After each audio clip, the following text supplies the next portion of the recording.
Marketing வேலை மீண்டும் நான் தொடர்ந்து செய்து கொண்டிருக்கிறேன். அடுத்ததாக அவருக்கு ஒரு வாய்ப்பு கொடுத்தார், நன்றி. இன்னொன்று, இன்றைக்கு அவர் என்னை இந்த கம்பெனியை சேர்த்தவுடன் எனக்கு இன்றைக்கி 6 மொழிகள் தெரியும். எல்லா ஆல் ஓவர் இந்தியா, அதில் நார்த்தில் கொஞ்சம் நாள் தான் வேலை பார்த்துட்டு, மற்றபடி தெலுங்கு, கன்னடம், தமிழ், மலையாளம் எல்லாமே தெரியும். ஆக்சுவலி என்னோட ஊர் வந்து இடைக்கோடுங்கிறது மேற்பாறை பக்கம். இவரோட ஊரில் வந்து ஐலேனியம். இவங்க ஊரில் வந்து எல்லாருமே தமிழ் தான் பேசுவாங்க. பட் என்னோட ஊரில் வந்து நாங்கள் வந்து படித்தது தமிழ் இருந்தாலும் மலையாளம் தான் ஊரில் பேசுகிறோம். இன்றைக்கி வீட்டில் மலையாளம் பேசிகிட்டு இருக்கோம். எனக்கு கோயம்புத்தூர் போகிற வரைக்கும் எனக்கு தமிழ் பேச வர, அங்கே போய் தான் இதெல்லாம் கற்றுக்கேன். இதில் இன்னும் எனக்கும் அவருக்குமான நட்பு, உறவினர்களோட நட்பு தான். அதை பற்றி சொல்லும்போது, இப்போது சுரேஷ் காணி ஐயா அவர்கள் சொன்னார்கள், சஞ்சாரம் என்ற நாவல் எழுதும்போது ஒரு திரைப்பட டைரக்டருக்கான ஒரு ஆர்வத்தை அவரிடம் பார்த்தேன், திறமையை பார்த்தேன் அப்படின்னு அவர் சொன்ன அந்த கதை என்னோட உண்மை கதை. அதனால தான் நான் பேசுகிறேன்னு சொன்னேன். ஆக்சுவலி மேற்கூர் சமூகத்துக்கு ஒரு பொண்ணை நான் காதலித்திருந்தேன். அந்த பிரச்சனையாக தான் ஊரை விட்டு போகிறார். அவர் தான் கூப்பிட்டு போகிறாரு. அவர் வீட்டில் தங்கியிருந்தேன். அப்புறம் ஒரு அந்த வேலை கிடச்சி வந்து 5 வருஷத்துக்கு அப்புறம் அவர் சொன்ன மாதிரி ஒரு பஸ்ஸில் இருந்து நாங்கள் சந்திக்கிறோம். என்னோட கதையை தான், என்னோட உண்மை கதையை தான் அவர் இந்த சஞ்சாரம் எழுதுன்னு சொல்லி உங்கள்கிட்ட இது பண்ணியிருக்காரு. அதே மாதிரி இந்த வடலி மரம் எழுதும் போதும் வேற எங்கிட்டையும் சொல்லுவார். இப்போ அவர் தவறாரு, அதுக்கு ஒரு 8 நாளைக்கு தான் உங்களுக்கு பேசிட்டு இருந்தேன். வடலி மர நாவலை வந்து மலையாளத்தில் மொழிபெயர்க்கணும் அப்படின்னு சொல்லி எனக்கு மலையாளம் தெரியும். மலையாளம் ஒரு அத்தியாயத்தை தமிழில் அனுப்பி கொடுத்தாரு. அதை மலையாளத்தில் ஏதோ சொல்லி ஒரு செயலி இருக்குது, இங்கே பேசினாலே அதுக்கு பதிவாகி தமிழ் வந்து மலையாளத்தை டிரான்ஸ்லேட் ஆகிவிட்டாங்க. பட் என்னால் பார்க்க முடியலை. பார்த்துட்டு நானும் இந்த வேலை விஷயமாக ஒரு தேனியில் ஒரு எக்ஸிபிஷன் அப்போ போட்டிருந்தாரு. இன்னும் சொல்லப்போனால் அவர் வந்து தமிழை காதலிப்பார். தமிழ் மீது கொண்ட பற்றினால் தான் அவரோட வறுமை. அதாவது பாரதியும் பாரதி தொடங்கி ராசையாகவே வறுமையிலே வாழ்ந்து பற்றின கிடையாது. அதை மாற்றிக்கிறது கிடையாது. ஏன்னா ராசையா வந்து தமிழின் மீது இல்லைன்னா தன்னோட எழுத்தின் மீது கொண்ட பற்றினால் தான் வறுமைக்கு சென்றார் என்று நான் சொல்லுவேன். ஏனென்றால் சிஆர்ஐ கொண்ட நிறுவனத்தில் ஒரு அக்கௌண்டன்ட் ஹெட்டாக இருக்குது. நான் அப்போ தான் என்னை கொண்டு போய் சேர்த்து மார்க்கெட்டில். ஸோ அவருக்கு என்னென்னா ஊரில் நிறைய நாடகம் போட்டு, இந்த நாடகம் கொடுத்து அப்படியே கொண்டு அவர் வீட்டில் தங்க வச்சு, அவர் ரூம் போட்டு ஃபஸ்ட்டு வீடு இல்லைங்க ரூம் போட்டு கொடுத்து தங்க வச்சு அவர் நாடகம் போடுவார். இது வந்து என்ன ஆச்சுன்னா அங்கே வந்து ஒரு பொறாமைக்கு வழிவகுச்சு. அங்கே இருந்த ஒரு குரூப் என்ன நினச்சாங்க, எப்போவுமே எல்லா துறையிலையும் பார்த்தீங்கன்னா குமரி மாவட்டத்தை வந்து புறக்கணிச்சு வச்சுருக்காங்க.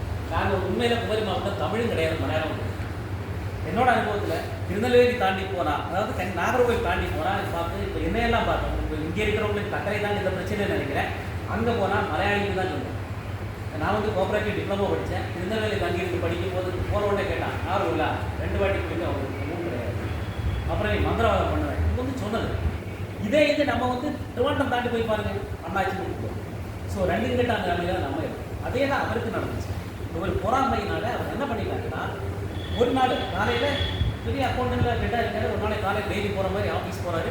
போய் பார்த்தா உடனே ரிசைன் பண்ண சொல்லி நெருக்கடி வித்தின் 1 hour ரிசைன் பண்ண வச்சார். ஒரு வாய்ப்பு கூட கொடுக்கல. அவரோட தரப்பு விளக்கத்தை கூட கொடுக்கல. ஏன்னா எம்பிக்கு அவர் நெருக்கமானவர். ஆனால் வந்து அந்தளவுக்கு தூக்கி பண்ணி கடைசியில் அவர் ஒரு செருப்பு கடை வச்சார். அப்போ அந்த செருப்பு கடை கோயம்புத்தூரில் வச்சு என்னன்னே தெரியல. ஏன்னா ஃபேமிலி இருக்குது, குழந்தை இருக்காங்க. அந்த செருப்பு கடையில் ஒர்க் பண்ணிட்டு அப்போவும் அந்த நான் செகந்திராபாத் பிரான்ச்சில் ஒர்க் பண்ணுற மீட்டிங் கோயம்புத்தூர் வந்து அவங்க சந்திக்க போகிறேன். அப்போ அவங்க அக்கா ஜமுனா அவங்க ஒய்ஃப் பேர் சந்திக்கப்போ அவங்க எழுதிட்டு சொல்கிறாங்க, ஐயோ தம்பி இதை பாருங்கள், நாங்கள் இவ்வளோ நிர்கதியாக இருக்கோம், சின்ன குழந்தை வச்சுக்கிட்டு இருக்கேன், வேலை போயிடுச்சு. அவருக்கு அது கூட நினைப்பில்லை. அவர் ஊரில் நாடகம் போட போயிருக்காரு. அவர் காப்பி கேட்டால் ஒரு நாடகம் பண்ணணும் வந்து கொடுத்த வார்த்தை எப்போ சொன்னது முடிவானது நாடகத்துக்கு அவர் இது வந்துட்டார். அந்த மாதிரி ஒரு பயங்கரமாக தமிழ் மீது பற்றி கொண்டவர். அவரோட பையனை கூட எல்லாமே தமிழ் பேர் தான். பார்த்தீங்கன்னா ராஜா இளமதி, அப்புறம் வந்து தமிழ் மதிவதைன்னு நினைக்கிறேன். அந்த 2 பேரும் அழகாக தமிழை வச்சார். மலையாளம் கூட ஒரு மலையாளம் கூட தெரியாது. இப்போ இன்னொன்று சொல்லிட்டு இருந்தோம் நம்ம என்னென்னா, அவர் வந்து உதயங்கிழங்கிற போயிட்டாங்க, கேரளா போயிட்டாங்க. ஆனால் அதுக்கு பின்னாடி இருக்கிற கஷ்டம் எப்படின்னா, அவரோட இடத்துல அவருக்கு வீடு வைக்கிறதுக்கான இடம் கிடையாது. புரியுதுங்களா? இதுதான் உண்மை. இப்போ நம்ம சொல்கிறோம் நிறைய பேர். ஆனால் வந்து கண்டிப்பாக அவரோட மிக முக்கிய வருத்தத்தோட சொல்கிறேன், அவங்களோட ரிலேட்டிவ்ஸோ வந்து அவர் சார்ந்த சமூகமோ அவருக்கு எதுவுமே பண்ணலை, அவரை புரிஞ்சுக்கலை. இதுதான் உண்மை. ஏன்னா ஒரு சமூகம்னா பல சமூகம் சேர்ந்து தான் ஒரு சமுதாயம் உருவாக்கும். இந்த சமூகத்துக்கு நிறைய பாடுபட்டார், எழுதியிருக்காரு. கடைசி காலகட்டத்தில் இப்போ சொன்னது, இப்போ இப்போ சுரேஷ் உங்களுக்கு தெரியும், ஃபர்ஸ்ட் வந்து நீலம் அறக்கட்டளைன்னு தொடங்கணும். அவர் தலைவராக நான் வந்து செயலராக இருக்கேன். நீளம்ங்கிறது நான் எனக்கு கொஞ்சம் எதிர்ப்பு இருந்துச்சு. ஒரு அடையாளம் வேண்டாமே, அதை நரம்பு மாற்றணும், நரம்பு மாற்றிட்டோம். ஆனாலும் இந்த அறக்கட்டளையில் வந்து நிறைய ஹெல்ப் நாங்கள் பண்ணிடுவோம். பட்டு ஒரு செய்தி இப்போ கூட ஒரு 54 பேருக்கு மேலே இருக்காங்க. யாருமே இவர் இறந்தும் ஒரு ஒரு செய்தி ஒரு இறந்தாருன்னு ஒரு தகவல் விருந்து நான் தேனியில் இருக்கேன். எனக்கு கூட நான் கம்ப்யூட்டர் சொன்னேன், ஃபஸ்ட்டு ஃப்ளாஷ் பண்ணாத கரெக்டாக புரிஞ்சதுக்கப்புறம் 10 பேருக்கு நான் அங்கேருந்து கூப்பிட்டு கன்ஃபார்ம் பண்ணுறோம். இவர் இறந்த அன்னைக்கு இந்த புத்தகம் மும்பையில் இருந்த ஒரு ஆள் அவர் இந்த செய்தியை போட்டு அவர் தான் அந்த குரூப் யாராவது இறந்தால் அதில் போடுவாங்க குரூப்பில். அதுக்கு மட்டும்தான் அந்த குரூப்பே வந்து உதவும். அதில் வந்து திரு ஐடியா பாகாசை வந்தா அப்படின்னு போட்டு ஒரு இதை போடுறாரு. போட்டு சிறிது நேரத்தில் அவர் ஹார்ட் அட்டாக் காமிப்பார். அந்த ஒரு நிகழ்வு அன்னைக்கு நடந்துச்சு. அதே மாதிரி மலர்ந்தது. இவங்க வந்து நீங்களும் அம்மாவோட கதை எழுதுவீங்க, சாகித்யக்காரன் எழுதிங்களா? இதை வந்து எனக்கு உதாரணமாக சொல்லுவார், என்ன எழுத சொல்லுவார். டைம் இல்லை, நான் மார்க்கெட் எங்கேயே இருப்போம், உங்களை நிறைய இது பண்ணுவார். அதே மாதிரி நிறைய பேர்த்த பற்றி சொல்லியிருக்காரு. உங்களோட அனுபவம் சொல்லுவாங்க, அம்மாவோட இதை பற்றி நீங்கள் எழுதுவீங்க. இது எல்லாமே வந்து நான் சொல்லி கொடுத்துருக்கேன், புரியுங்களா? அதனால் அவரோட இதை நம்ம பார்க்கும்போது கடைசி கட்டத்தில் ஒரு கிட்டத்தட்ட 5-7 வருஷமாக அவருக்கு வந்து வறுமைன்னா வறுமையை விட வறுமை. கடைசியில் ஒரு 5 புக்கு ஒரு புக்கு நான் 100 ரூபா வருதுன்னு நினைக்கிறேன். அதை 400 ரூபா கொடுத்து வாங்க அப்படின்னு நான் கூட வாய்ஸ் மெசேஜ் குரூப்பில் போட்டேன். யாருமே கண்டுக்கல. இப்போ கூட லாஸ்ட்டு இவர் தவறிட்டாரு.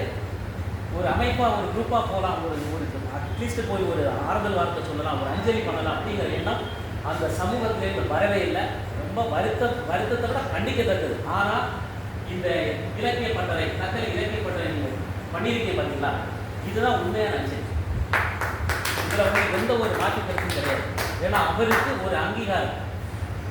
இது வந்து உண்மையிலேயே இப்போ நம்ம செத்து போகிறோம், நிறைய இடத்துல பார்த்துருக்கோம். உயிரோடு இருக்கும்போது யாருமே எந்த ஹெல்ப்பும் பண்ண மாட்டான், ஒரு டீ கூட வாங்கி தர மாட்டான்.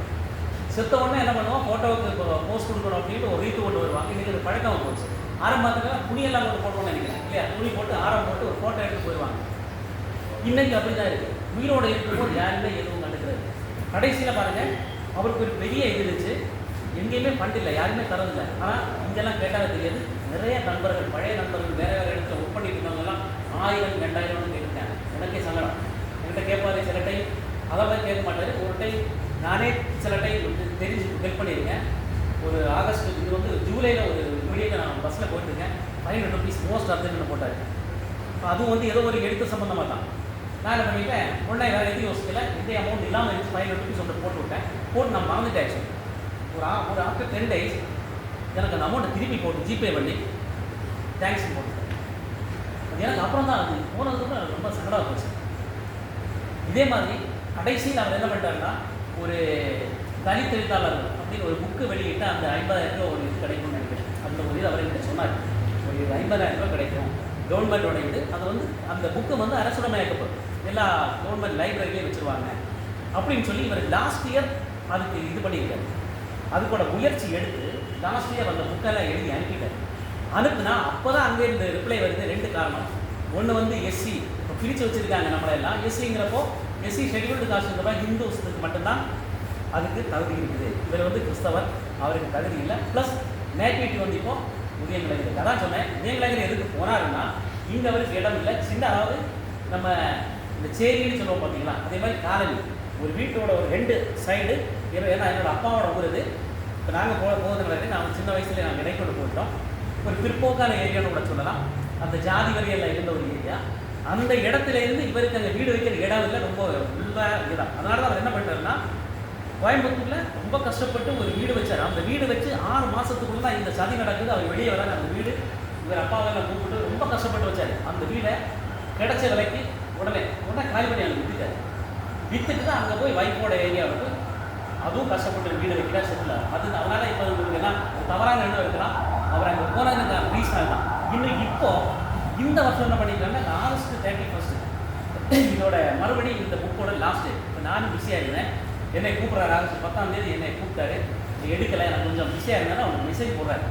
மெசேஜ் போட்டு ஃபஸ்ட்டு அந்த வடலி மரத்தை மலையாளத்துக்கு ட்ரான்ஸ்ஃபர் பண்ணணும் அப்படின்னு சொல்லி என்னை அங்கே கிடைக்கிற வாய்ப்பு இருக்கா அப்படின்னு கேட்டுட்டு, அப்புறம் அந்த மாதிரி ஒன்று பண்ணுவோம், என்னோட இந்த வடலி மரத்தை விட்டுருவோம் நம்ம. இப்போ நான் வந்து கனியான் சார்ந்த, ஏன்னா ஒரு சமுதாயம் வந்து கணியாருங்கிற சமுதாயத்தை வேற இதில் போய் இப்போ கணியாரில் யாருக்கு எதுவுமே தெரியல. அது ஒரு பெரிய ஹிஸ்ட்ரி உங்களுக்கு தெரியும், டைம் இல்லை சொல்லலை. அப்போ அந்த சப்ஜெக்ட் எடுக்கும். இன்றைக்கி நீங்கள் கூகுளில் சர்ச் பண்ணி பார்த்தா ஐஐடி பாட்டாசியான பார்த்து அந்த கணியான் சம்மந்தமான எல்லா இதுவும் உங்களுக்கு கிடைக்கும். அப்போ அதை எழுதுவோன்னு சொல்லி போட்டு எங்கிட்டையும் சொல்லி நானும் வந்து என்னோட தாத்தா எல்லாம் வந்து அந்த காலத்தில் வந்து கணியாராக இருந்து என்னோட தாத்தா பெரிய ஜோசியர். அப்போ அவரை பற்றி நானும் அந்த ஹிஸ்ட்ரி அப்புறம் அரங்கநாடு கோயில் அந்த கொஞ்சம் விழாவாரி நான் எழுதுறேன். அப்போது நான் போட்டேன், இந்த டைம் முடியாது, ஏன்னா ரொம்ப ரிஸ்க்கு, டைம் இல்லை. ஸோ அவர் மெசேஜ் போடுறாரு, ரிஸ்க் எடுக்க வேண்டாம் அப்படின்னு, நமக்கு அடுத்த வருஷம் பார்ப்போம். ஆனால் இப்போ என்னால் போட முடியாது, நீங்கள் போடுங்க அனில்குமார். ஏன்னா நான் வந்து ஹிந்து, அனில்குமார் உங்கள் பேரில் நீங்கள் தமிழ்நாட்டுக்கு நீங்கள் போடுங்க, எனக்கு அந்த பாக்கியம் கூட கிடைக்கல அப்படின்னு வருத்தப்பட்டார். அதே மாதிரி இந்த கூத்தாடியும் நாரிப்பட்டியும் அந்த புக் இருக்குது. இப்போ குமரி யாதவன் சார் நீங்கள் அணிந்துரை எழுதியிருந்தீங்க, செகண்ட் அணிந்துரை நான் தான் எழுதியிருந்தேன். அதை பார்த்து தெரியும், என்னோட ஃபோட்டோவும் கான்டாக்ட் நம்பர் இருக்கும். இலக்கியத்துறைக்கு பெரியவங்க வரல, எனக்கு தமிழ் மலையாளம் எல்லாம் தெரியும். பட் ஏன் அவரை பற்றி சொல்லணும்னா அவரோட நடந்த அவரோட உங்களுக்கு தெரியாத விஷயங்கள் இன்னும் மறுபடியும் இன்னொன்று சொன்ன கார்மேகம்னு ஒரு சினிமா கேள்விப்பட்டிருப்பீங்க. மம்மூட்டி கூட கார்மேகங்கிற சினிமாவில் நடிச்சிருந்தாரு. அந்த கார்மேகங்கிற படத்தில் நடிக்கும்போது ஆக்சுவலி நான் கோயம்புத்தூரில் இருக்கேன். இவருக்கு நல்ல வாய்ப்பு. அந்த இதில் பார்த்தீங்கன்னா கோயம்புத்தூரில் எடுத்த ஷூட்டில் இவரே வந்து அந்த ஒரு கலெக்டர் பேர் ஒரு நடிகர் அவர் இவரை வருவார், விஜய் கலைவாசல் விஜய்ங்கிற நடிகர் கலெக்டர் வருவார். இவர் பின்னாடி வைப்பார். மறுபடியும் இவருக்கு நிறைய சீன்ஸ் இருந்துச்சு சென்னையில். தென் அடுத்த போர்ஷன் வந்து சென்னையில் இருந்துச்சு. அடுத்த ஷூட்டிங் சென்னை போகணும். பட் ஆனால் என்னென்னா இவங்க ஒய்ஃப் வந்து சொன்னாங்க பார்த்தீங்களா, ரொம்ப பயங்கர சுபாவம், அவருக்கு வெளிவிலங்க தெரியாது. அவங்க சொன்னாங்க, நீங்கள் சினிமாக்குள்ளே போக வேண்டாம், வீடு கெட்டு போயிடும் அப்படின்னு அவங்க அலோவ் பண்ணுவாங்க. ஸோ அவரோட சேப்டர் அதோட முடிஞ்சிருச்சு. இல்லைன்னா சினிமாவில் நிறைய ஏன்னா வயிறு கொடுத்து கூடலாம் கலந்து பேச முடியாது, நிறைய இது இருக்குது, நிறைய இலக்கிய நட்பும் எல்லாம் இருந்துச்சு.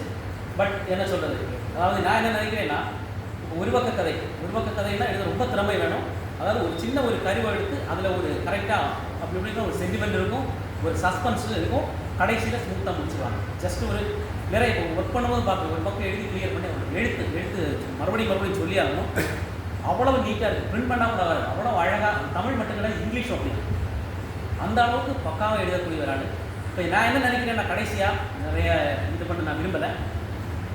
எதுக்கு கடைசியாக என்ன சொல்ல வரேன்னா, இந்த வயசுக்குள்ளே நீ எழுத வேண்டியதெல்லாம் எழுதி வாசகர்களுக்கு, ஏன்னா உன் சமூகமோ உன்னோட மாவட்டமோ உன்னை புரிஞ்சிக்கலை. பட் என்னென்னா நிறைய எழுதிட்டேன், இப்போ வந்து கடவுளுக்கு நீ எழுது அப்படின்னு கடவுள் வந்து அவரை பக்கத்தில் குறிப்பிட்டிருப்பாருன்னு நான் நினைக்கிறேன். அப்படி தான் நான் எனக்கு சொல்ல தோணுது. அதுதான் நடந்துச்சு. அவர் இப்போ கண்டிப்பாக வந்து அந்த கதையை கவிதை எழுதிட்டு இருப்பார். ஏன்னா அவர் விருப்பக்க கதை, சிறுகதை, தொடர்கதை, துப்புரையும் கதை அப்படின்னு கை வைக்காத இடமே இல்லை. கடைசியில் இந்த கிறிஸ்தவ பாடல்கள் பார்த்தீங்களா, அதை வந்து தமிழ்லேருந்து மலையாளத்துக்கு தமிழ் பாடல்கள் நல்லா, அது மலைமாரிங்கிற ஒரு பெரிய மியூசிக் போட்டிருக்காங்க. ஸோ இந்த பாடல் வந்து டிரான்ஸ்லேட் பண்ணி கொடுத்து அவருக்கு 500, 200, 300 கிடைக்கும். அந்த அளவுக்கு ஒர்க் பண்ணியிருக்கு. பட் யார்கிட்டையும் அவரோட நிலைமை வந்து ஏழ்மை நிலைமையிலேருந்து இதெல்லாம் சொன்னது கிடையாது. எந்த இடத்துக்கும் கூப்பிட்ட உடனே போயிடுவார். அதே மாதிரி அவர் லாசர் சார் சொன்னீங்க, இப்போ அவங்க வீட்டுக்கு போகும்போது எங்கிட்டே கூப்பிட்டு சொன்னார். இந்த காலேஜ் மேக்ஸ் எல்லாம் கூப்பிட்டு இது பண்ண ஆலப்புழாவில் போனது போட்டு எல்லாமே எனக்கு சொல்லியிருந்தார். அவரோட அதனால் அந்த காணியார் இதில் இருக்கும். நானே அதுக்கு பேர் அவர் வேற ஒரு பேர் வச்சுருந்தாரு, காணாமல் போன கணியார் வந்து. நான் வந்து அதை கொஞ்சம் இது பண்ணி காற்றில் கரைந்த கணியான் அப்படின்னு ஒரு சப்ஜெக்ட் போட்டு வச்சுருக்கேன். முடிஞ்ச வரைக்கும் அதை கம்ப்ளீட் பண்ணுவேன் என்கிற ஒரு இதில் நான் இருக்கேன். கம்ப்ளீட் பண்ணுவோம், சப்போர்ட் பண்ணுங்கள். வாய்ப்புக்கு நன்றி, வணக்கம்.